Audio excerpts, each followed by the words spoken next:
মুহূর্তে আজকে আমরা জুমার নামাজে হাজির হতে পেরেছি,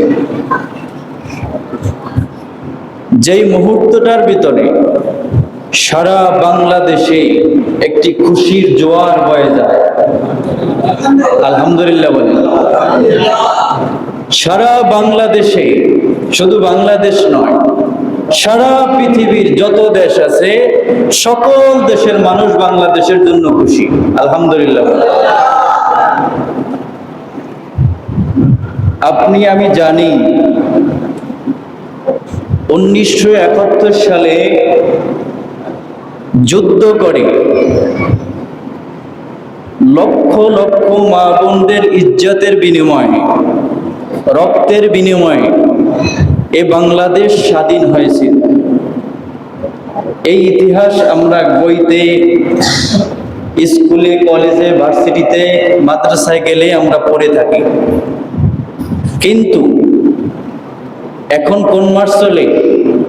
ইংরেজি আগস্ট মাস।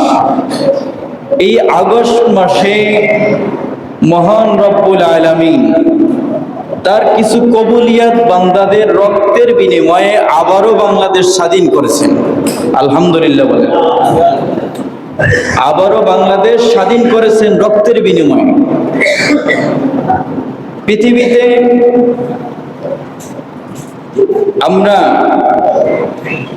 স্বাধীনতার ইতিহাস যদি খুঁজতে যাই, তাহলে সর্বপ্রথম যিনি স্বাধীন করার জন্য যিনি দান দান মোবারক শহীদ করেছিলেন, রক্ত ঝরিয়েছিলেন, তিনি অন্য কেউ নয়, তিনি হলেন আপনার আমার নবী মুহাম্মদুর রাসূলুল্লাহ সাল্লাল্লাহু আলাইহি ওয়াসাল্লাম।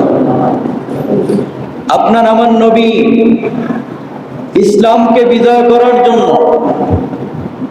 মুসলমানদের স্বাধীনতার জন্য, কাফের, বেদিন, মুশরিক, বেঈমানদের হাত থেকে ইসলামকে সুরক্ষিত করার জন্য আপনার আমার নবীজি উহুদের ময়দানে দান দান শহীদ করেছেন। সুবহানাল্লাহ। আমার নবীজি দান দান শহীদ অবস্থায়, বেহুশ অবস্থায়, সেন্সলেস অবস্থায় পড়ে আছেন। এমনি সময় মহান রব্বুল আলামিন জিবরাইলকে ডাক দিলেন, ও জিবরাইল, তুমি কোথায়? আমি হাজির। যাও, উহুদের ময়দানে যাও। আমার প্রিয় বন্ধু, আমার প্রিয় দোস্ত উহুদের ময়দানে রক্ত ঝরিয়েছেন, দান দান শহীদ অবস্থায়, বেহুশ অবস্থায় পড়ে আছে। যাও, তার একটু সেবা করে আসো, তাকে একটু সহযোগিতা করো। আমার নবীজির কাছে যখন আসলেন জিবরাইল, আসার পরে নবীজিকে বলতেছেন, ইয়া রাসূলুল্লাহ, ইয়া হাবিবাল্লাহ, নবী গো, আপনি শুধু হুকুম করেন। কি করেন? আপনি শুধু হুকুম করেন, দেখেন কি হয়। কি করব? যারা আপনাকে মেরেছে ওই বেদিনদেরকে এই উহুদ পাহাড় চাপা দিয়ে একেবারে মাটির সাথে মিশাই দেব। আপনি শুধু খালি একটু হা বলেন। আপনার আমার দয়ার নবী, মায়ার নবী তখন দুই চোখের পানি দিয়া বেহুশ অবস্থায় যিনি পড়ে আছেন, ওই সময় বলতেছে, জিবরাইল, তুমি কাদেরকে মারবা?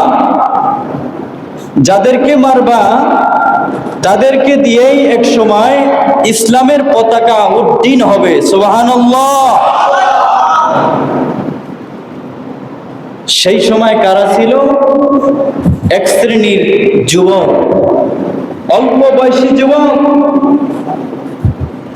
যুবকদের রক্ত কিন্তু এমনি গরম, যুবকদের রক্ত গরম। আর সেই গরম রক্তে যদি কেউ হাত দেয়, তার হাত থাকে না, টুকরা টুকরা করে আল্লাহ মাটির সাথে মিশায় দেয়। এটা আবারও প্রমাণ হইল। তো হাজিরিন,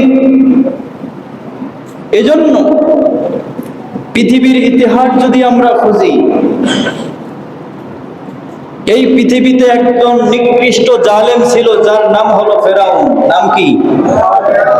ফেরাউন না, নাম কি? ফেরাউন না।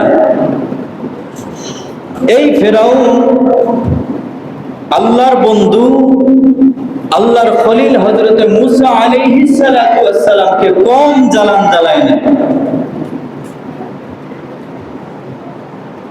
আল্লাহ তাআলা যখন মুসা আলাইহিস সালাতু ওয়াস সালামকে বিজয় দান করলেন, কিসের মাধ্যমে? আল্লাহ রাব্বুল আলামিন মুসা আলাইহিস সালাতু ওয়াস সালাম এক পর্যায়ে তার দল নিয়ে সমুদ্রের পাড়ে গেলেন। এই সমুদ্রের পাড়ে গিয়ে আল্লাহকে ডাক দিলেন, আল্লাহ আমার তো আর রক্ষা নেই, আমার দল বল যা আছে আজকে সব শেষ হয়ে যাবে। কেন? ওই যে ফেরাউন আসতেছে তার সৈন্যবাহিনী নিয়ে। বলেন তো মুসা আলাইহিস সালাতু ওয়াস সালামকে কে রক্ষা করেছে? জবান খুলে বলেন, কে? ঘুমায়েন না, সজাগ থাকিয়েন। মুসা আলাইহিস সালাতু ওয়াস সালামকে আল্লাহ তাআলা রক্ষা করেছেন। আর আল্লাহ তাআলা কিভাবে রক্ষা করেছেন? পৃথিবীর ইতিহাসে সেই মুসা আলাইহিস সালাতু ওয়াস সালামের বিজয়টা স্বর্ণ অক্ষরে লিখিত আছে, যা যুগ যুগ ধরে কিয়ামত পর্যন্ত যত মুসলমান আসবে ওই ইতিহাস স্মরণ করবে। সুবহানাল্লাহ। কিন্তু মুসা আলাইহিস সালাতু ওয়াস সালামের ইতিহাস तमाम পৃথিবীর মানুষ আদবের সাথে সম্মানের সাথে স্মরণ করে। ফেরাউনের ইতিহাস কখনোই কোনো মানুষ আদবের সাথে ইজ্জতের সাথে স্মরণ করে না, বরঞ্চ লাঞ্ছনা অভিশাপের সাথে স্মরণ করে। কথা বলেন ঠিক না বেঠিক? তাহলে মুসা আলাইহিস সালাতু ওয়াস সালামের ইতিহাস থেকে আমরা যেটা জানতে পারি, মুসা আলাইহিস সালাতু ওয়াস সালাম সমুদ্রের পাড়ে দাঁড়াইলেন। আল্লাহ তাআলা বলেন, হে মুসা তোমার হাতে কি? ক্বালা হিয়া আসা। মুসা আলাইহিস সালাতু ওয়াস সালাম বললেন, আল্লাহ আমার হাতে লাঠি। কয় লাঠি নদীর উপর আঘাত করো। নদীর উপর আঘাত করতে দেরি একটা নয় 10টা রাস্তা আল্লাহ রাব্বুল আলামিন তৈরি করে দিয়েছেন। আর একটু জবান খুলে বলেন না সুবহানাল্লাহ। কয়টা? 10টা। মুসা আলাইহিস সালাতু ওয়াস সালাম সেই 10টা রাস্তা দিয়ে তার সৈন্য বাহিনী নিয়ে পার হয়ে গেলেন। এবার ফেরাউন আইয়া দেখতেছে নদীর পাড়ে, বাহ চমৎকার রাস্তা। তার পিছনে সেনা সৈন্যরা তাদেরকে হাত নাড়ি দিয়ে বলতেছে, আসো সুন্দর করে তোমাদের জন্য রাস্তা করে দিয়েছি। নাউজুবিল্লাহ। কি কয়? সুন্দর করে রাস্তা তৈরি করে দিয়েছে, আসো রাস্তা পার হব। আল্লাহ তাআলা বলে, সমুদ্র রাস্তা করেছি আর আমি আর পাওয়ার দেখাও তুমি, আয় নদীর মাঝখানে আয়। কোথায়? নদীর মাঝখানে আয়। যখন ফেরাউন দল বল সব নিয়ে নদীর মাঝখানে গেল, আল্লাহ তাআলা বলেন, আল আল ওয়াকাদ কুনতা আসাইতা ক্বাবলু ওয়া কুননা মিনাল খাসিরিন। যখন আল্লাহ রাব্বুল আলামিন সমুদ্রের পানিকে হুকুম করলো, হে সমুদ্রের পানি এখন আর রাস্তার দরকার নাই, যারা আছে ওদেরকে না বানি সুবানি দিয়া তারপরে উড়াও। সুবহানাল্লাহ। না হুকুম করছে কি? আল্লাহ তাআলা হুকুম করেছে সমুদ্রের পানিকে।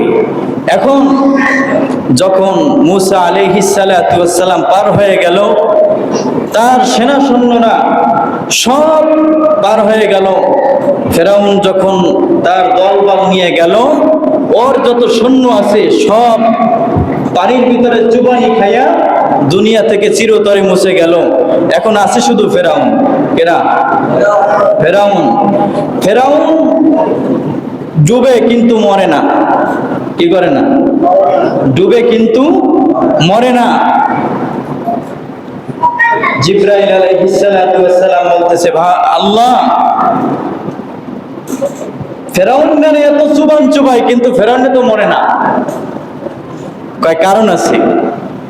কারণ কি, ওই যে মুসা আলাইহিস সালাতু ওয়াস সালামকে যখন দাবরানি দিছিল, তারাই দিছিল, তখনকার সময় মুসা আলাইহিস সালাতু ওয়াস সালামের গায়ে যে সুন্নতি পোশাক ছিল, ওই সুন্নতি পোশাক ফেরাউনের গায়ে ছিল।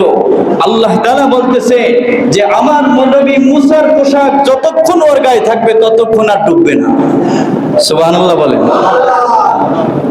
পোশাক যতক্ষণ থাকবে ততক্ষণ আর ফেরাউন ডুববে না।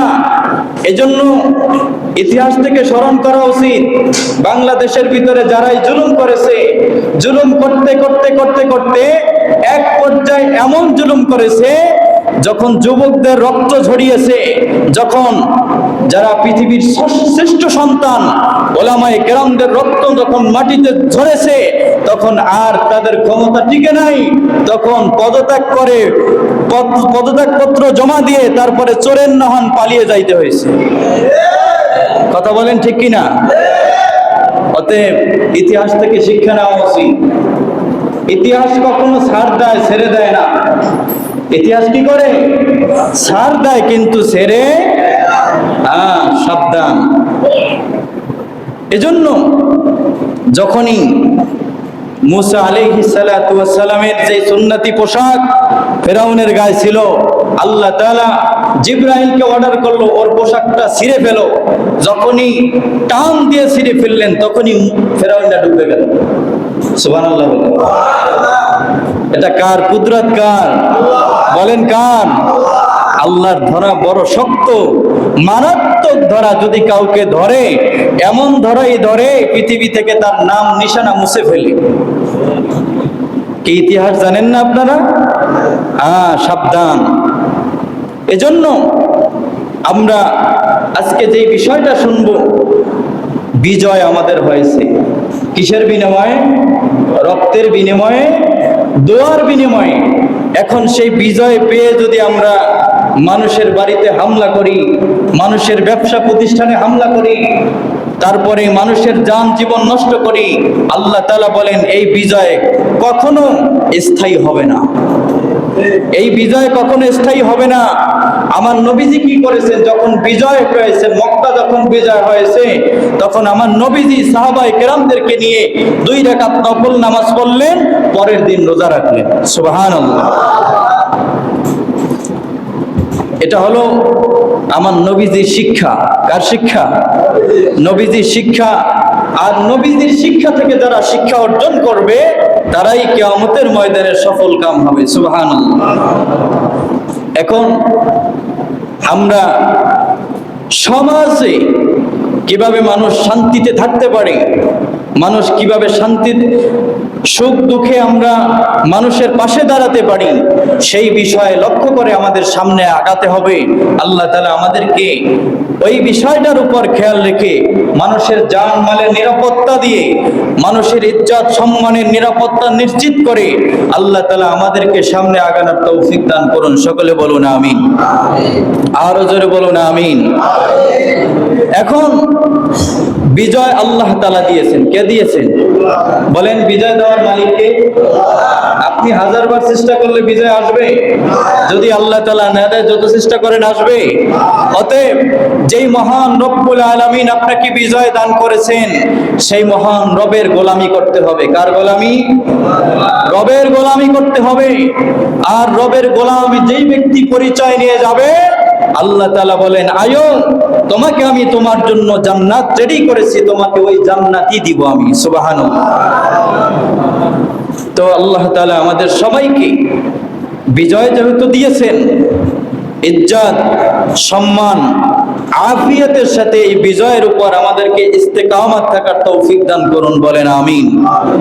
আল্লাহ তাআলা আমাদেরকে মানুষের জান মাল হেফাজতের দায়িত্ব আল্লাহ তাআলা আমাদেরকে ওসিলা করে দিয়েছেন, যে তোমরা ওসিলা, তোমরা এটিকে হেফাজত করো। আল্লাহ তাআলা আমাদেরকে সেই তৌফিক দান করুন। আমিন।